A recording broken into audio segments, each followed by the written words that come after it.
श्री राजा inter college तैयारी कराकर Jaunpur online कक्षा में बच्चों आप लोगों का स्वागत है। कक्षा 10 विषय रसायन विज्ञान में हम बता रहे हैं, आप लोग बता रहे हैं रासायनिक अभिक्रिया की पहचान।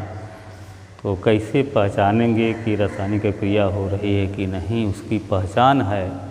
तो पहचान में नंबर 1 कल भी थोड़ा बताए थे, अवस्था में परिवर्तन। जब अवस्था में परिवर्तन होता है तो हम जान जाएंगे ये रासायनिक अभिक्रिया हो रही है, ठीक है। फिर ताप में परिवर्तन, जब ताप कम या ज़्यादा होता है तब भी हम कह सकते हैं कि नहीं रासायनिक अभिक्रिया हो रही है, संभव है। तीसरा आपका है रंग में परिवर्तन, रंग भी चेंज होता है, कलर चेंज हो जाता है, जिसे आप कह सकते हैं कि नहीं रासायनिक अभिक्रिया हो रही है। चौथा में दिया गया है गैस का निकलना, जब अगर रासायनिक अभिक्रिया होती है उसमें गैस निकलती है। इस तरह से यह जो है 4 इसकी पहचान है। इन 4 पहचान से आप कह सकते हैं कि रासायनिक अभिक्रिया हो रही है। तो पहला आपका है बच्चों अवस्था में परिवर्तन, ठीक है।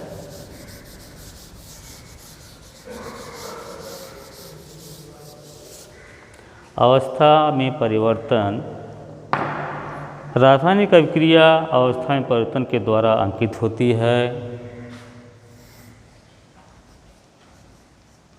रासायनिक अभिक्रिया अवस्था में परिवर्तन द्वारा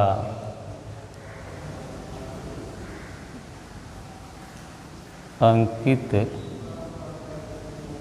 होती है। जैसे,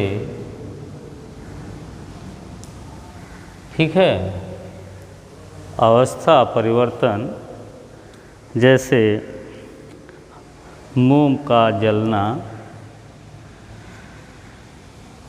मोम का जलना। जब मोम जलता है बच्चों तो मोम ठोस होता है, जलता है तो उसमें क्या क्या निकलता है, देखो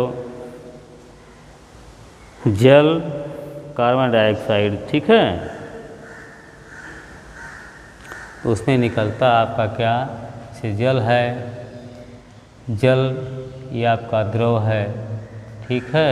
इसके बाद कार्बन डाइऑक्साइड, तो कार्बन डाइऑक्साइड ये गैस है, ठीक है।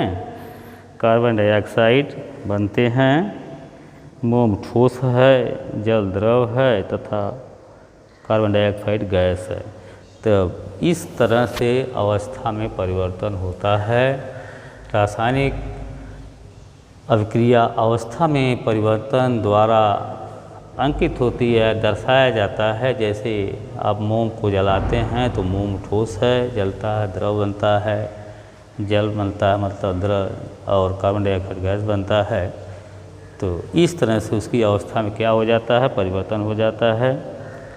फिर दूसरा आपका है ताप में परिवर्तन, ठीक है।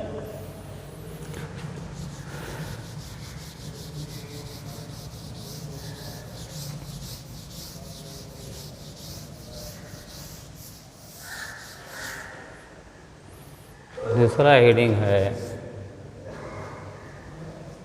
ताप में परिवर्तन। ताप में परिवर्तन को आप कह सकते हैं रासायनिक अभिक्रियाएं ताप में परिवर्तन द्वारा अंकित होती हैं। रासायनिक अभिक्रियाएं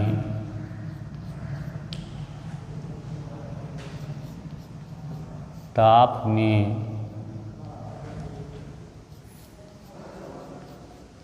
परिवर्तन द्वारा अंकित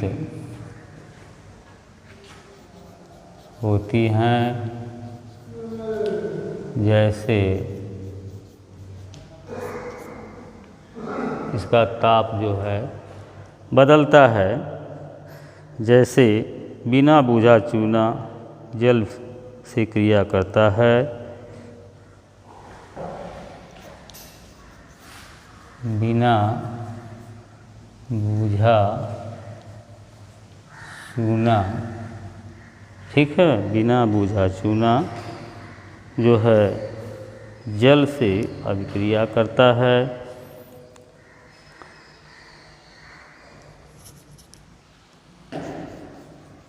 जल से क्रिया करता है तो क्या बनता है? जल से क्रिया करता है तो बूझा चूना बनता है। बूझा चूना बनता है और साथ साथ अधिक ऊष्मा, ठीक है, साथ साथ अधिक ऊष्मा जो है उत्पन्न होती है।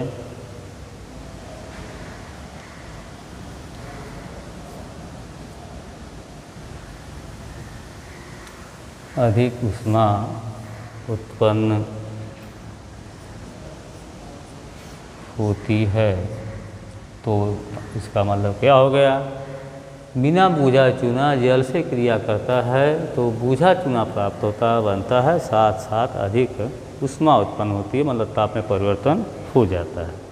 यही हीटिंग आपकी है कि ताप में परिवर्तन, अगर ताप में परिवर्तन होता है तो हम जान जाएंगे रासायनिक अभिक्रिया हो रही है, ठीक है। इसके बाद फिर तीसरा आपका है रंग में परिवर्तन।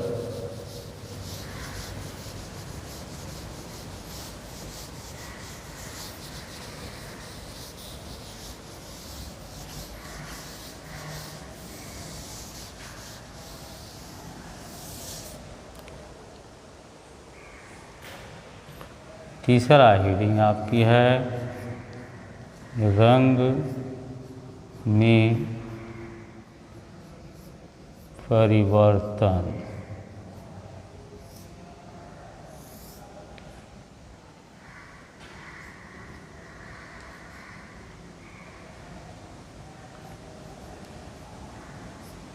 तो ये अभी होता है कलर में परिवर्तन हो जाता है तो उसको कहते हैं रंग में परिवर्तन। तो जब रासायनिक अभिक्रियाएं रंग में परिवर्तन द्वारा अंकित होती हैं, रासायनिक अभिक्रियाएं ताप में परिवर्तन द्वारा अंकित होती है तो वहाँ लिख देंगे रंग में परिवर्तन द्वारा अंकित होती हैं, ठीक है। इसका एग्जाम्पल आप ले सकते हैं साइट्रिक अम्ल, कौन सा? जैसे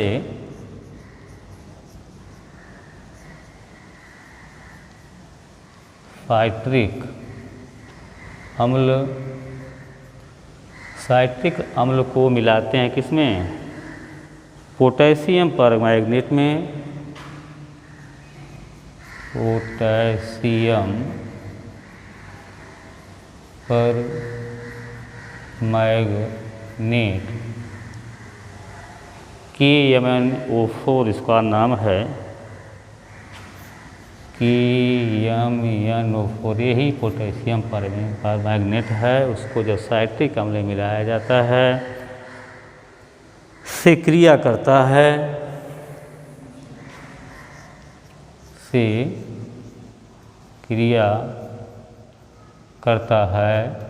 ठीक है। जब साइट्रिक अम्ल पोटेशियम परमैंगनेट के साथ जब क्रिया करता है तो पोटेशियम परमैंगनेट विलयन का रंग बैंगनी रंग गायब हो जाता है। पोटेशियम परमैंगनेट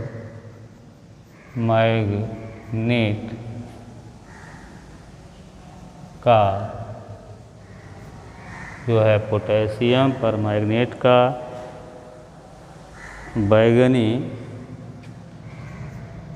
बैंगनी रंग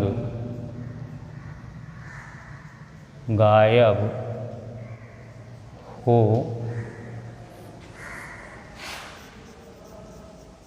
जाता है। ठीक है, यह तीसरा था आपका रंग में परिवर्तन। रासायनिक अभिक्रियाएं रंग में परिवर्तन द्वारा अंकित होती हैं, जैसे साइट्रिक अम्ल को पोटेशियम परमैंगनेट के एमएनओ4 में अभिक्रिया से क्रिया कराते हैं तो पोटेशियम परमैंगनेट का बैंगनी रंग क्या हो जाता है, वह गायब हो जाता है। इससे मालूम हो जाता है कि रासायनिक अभिक्रिया हो रही है। इस तरह से 3 हो गया बच्चों। चौथा आपका है गैस का निकलना। ठीक है ना।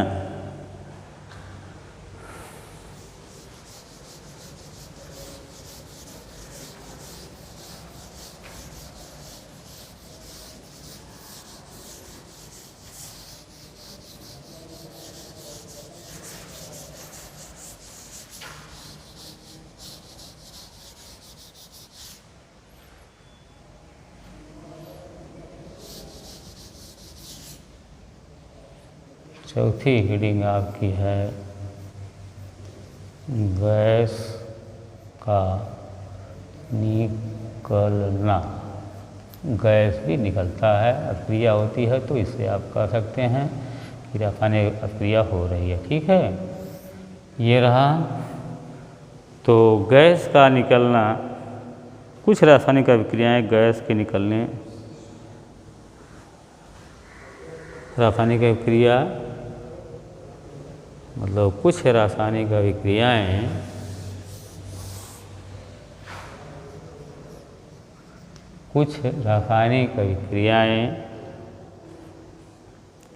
गैस के निकलने से अभिरक्षित रहती हैं। अभिक्रियाएं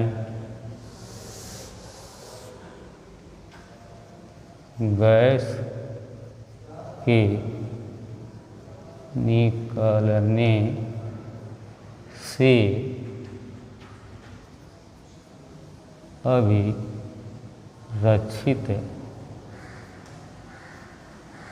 अभिरक्षित होती हैं।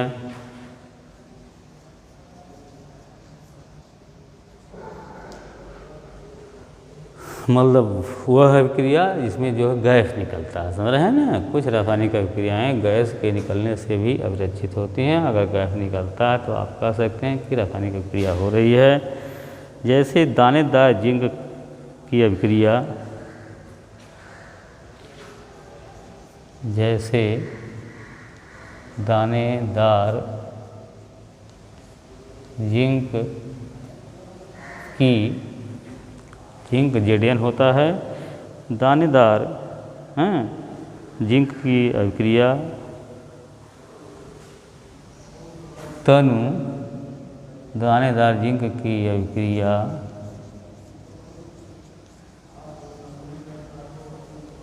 तनु हाइड्रोक्लोरिक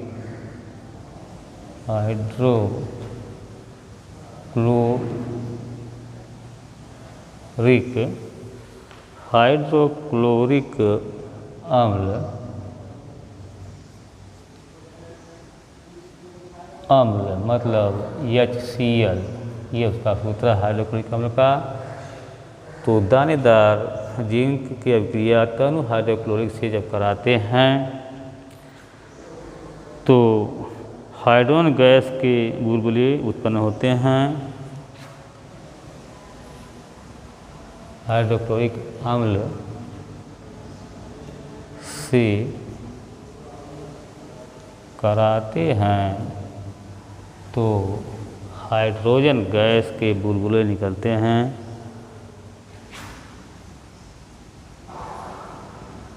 तो हाइड्रोजन गैस के बुलबुले निकलते हैं। तो मतलब यह है आपका किसका एग्जाम्पल है, गैस का निकलना। कुछ रासायनिक अभिक्रियाएँ गैस के निकलने से अभिरक्षित होती हैं, मतलब व्यक्त होती हैं, जानकारी होता है। जैसे आप एग्जाम्पल देंगे तो दानेदार जिंक की अभिक्रिया तनु हाइड्रोक्लोरिक अम्ल से कराते हैं तो उसमें हाइड्रोजन गैस के बुलबुले निकलते हैं। मतलब ये इससे सिद्ध होता है कि रासायनिक अभिक्रिया में गैस भी निकलता है। तो इस तरह से बच्चों हम आप लोगों को रासायनिक अभिक्रिया की पहचान के 4 तरीके बताए हैं। पहला है अवस्था में परिवर्तन, जैसे ठोस से द्रव या गैस में बदल जाना, ये हो गया। दूसरा आपका है ताप में परिवर्तन, मतलब जब क्रिया होती है तो ताप में परिवर्तन होता है, ताप बढ़ता है घटता है दोनों होता है, ऊष्मा उत्पन्न होती है तो वही ताप बढ़ता है, मतलब ये था ताप में परिवर्तन। तीसरा है रंग में परिवर्तन, जब हम साइट्रिक अम्ल को पोटेशियम परमैंगनेट के साथ क्रिया कराते हैं तो पोटेशियम परमैंगनेट का बैंगनी रंग गायब हो जाता है, तो रंग में परिवर्तन हो गया। वो हेडिंग है, इससे मालूम होता है। चौथा आपका है गैस का निकलना। तो बच्चों कुछ अभिक्रिया में जो है क्या है गैस निकलती हैं, जैसे दानेदार जिंक, ठीक है, दानेदार जिंक की अभिक्रिया तनु हाइड्रोक्लोरिक अम्ल या Cl से कराते हैं तो हाइड्रोजन गैस के बुलबुले निकलते हैं। इस तरह से यही जो है रासायनिक अभिक्रिया की 4 पहचान है, इसको आप लोग पढ़ लेना ध्यान से। फिर आगे बच्चों हम बताएंगे आप लोगों को रासायनिक समीकरण, समझ रहे हैं ना, हेडिंग डालेंगे रासायनिक समीकरण।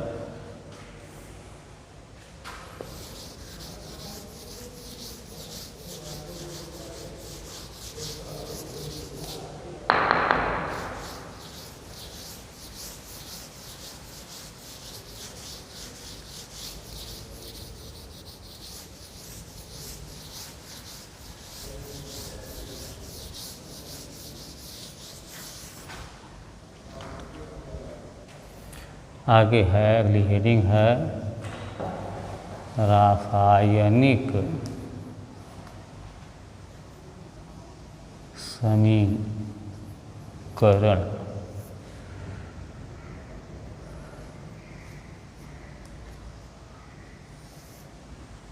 रासायनिक समीकरण किसे कहते हैं, ठीक है। तो किसी रासायनिक अभिक्रिया में भाग लेने वाले अभिकारकों तथा अभिक्रिया के फलस्वरूप प्राप्त होने वाले उत्पादों को प्रतीकों तथा सूत्रों द्वारा निरूपित करने को रासायनिक अभिक्रिया कहते हैं। लिखेंगे किसी अभिक्रिया में भाग लेने वाले किसी, ठीक है, रासायनिक अभिक्रिया में भाग लेने वाले किसी रासायनिक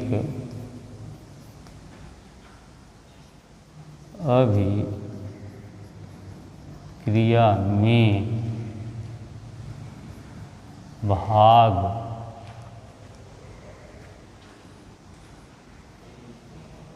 लेने वाले, जो भाग रासायनिक अभिक्रिया में जो भाग लेता है उसको क्या कहते हैं आप लोग जानते होंगे, वह है अभिकारक होता है।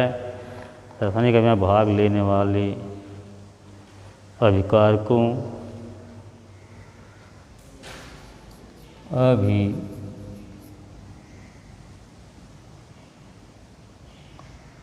अभिकारकों, ठीक है, अभिकारक तो हो गया जो भाग लेता है अभिकारकों तथा अभिक्रिया के फलस्वरूप तथा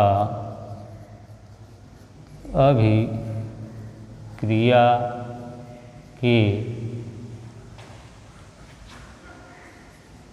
फलस्वरूप अभिक्रिया के फलस्वरूप प्राप्त होने वाले उत्पादों प्राप्त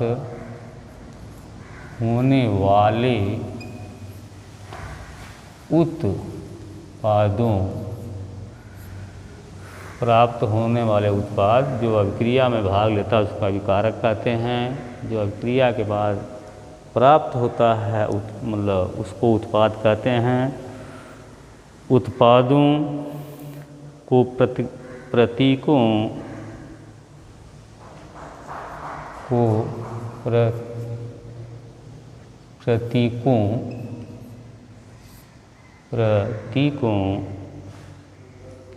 तथा सूत्रों द्वारा निरूपित करने को प्रतीकों तथा सूत्रों द्वारा निरूपित करने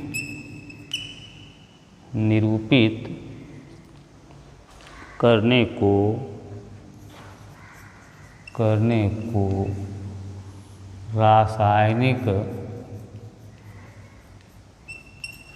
रासायनिक समीकरण कहते हैं। ठीक है, तो यही आपके रासायनिक समीकरण की परिभाषा है। किसी रासायनिक अभिक्रिया में भाग लेने वाले अभिकारकों तथा अभिक्रिया के फलस्वरूप प्राप्त होने वाले ठीक है उत्पादों को प्रतीकों तथा सूत्रों द्वारा निरूपित करने को रासायनिक समीकरण कहते हैं। रासायनिक अभिक्रिया में जैसे जब दो या दो से अधिक भाग लेते हैं तो वह जो है बाएं तरफ वाला पक्ष जो है अभिकारक होता है, दाहिने तरफ का उत्पाद होता है। तो इस परिभाषा में यही बताया गया है किसी रासायनिक अभिक्रिया में भाग लेने वाले अभिकारकों तथा अभिक्रिया के फलस्वरूप अभिक्रिया के बाद मतलब प्राप्त होने वाले उत्पादों को प्रतीकों तथा सूत्रों द्वारा निरूपित करने को हम रासायनिक समीकरण कहते हैं। जैसे एग्जाम्पल अगर देना चाहते हैं तो जैसे Na मतलब सोडियम है, सोडियम का प्रतीक है। फिर इसमें क्या है जल मिलाते हैं। हाँ, H2O मतलब सोडियम को कहाँ डालते हैं जल में डालते हैं तो क्या बचता है एरो लगाते हैं। ठीक है, ये हो गया। इधर बन रहा आपका 2NaOH प्लस इसमें हाइड्रोजन गैस भी निकलता है बच्चों। तो अब यहाँ हमको यह देखना है क्या इसका संतुलन है। तो यहाँ देखो यहाँ 2 कर देंगे तो सोडियम 2 हो गया इसके परमाणु। फिर हाइड्रोजन देखो यहाँ 2 है तो उधर देखो 2 2 4 है तो यहाँ 2 बढ़ा देंगे, समझ रहे हैं ना। तो ये हो गया आपका। इसको क्या कहते हैं, इसको बोलते हैं अभिक्रिया में भाग लेने वाले क्या बोलते हैं अभिकारक। अभिकारक है यह। अब यह जो उत्पन्न होता है क्या है उत्पाद। ये उत्पाद हो गया बच्चों। ठीक है, इस तरह से यही जो है रासायनिक समीकरण का परिभाषा है। उसमें एग्जाम्पल दे देंगे, इससे आप बता देंगे कि नहीं ये जो है रासायनिक अभिक्रिया।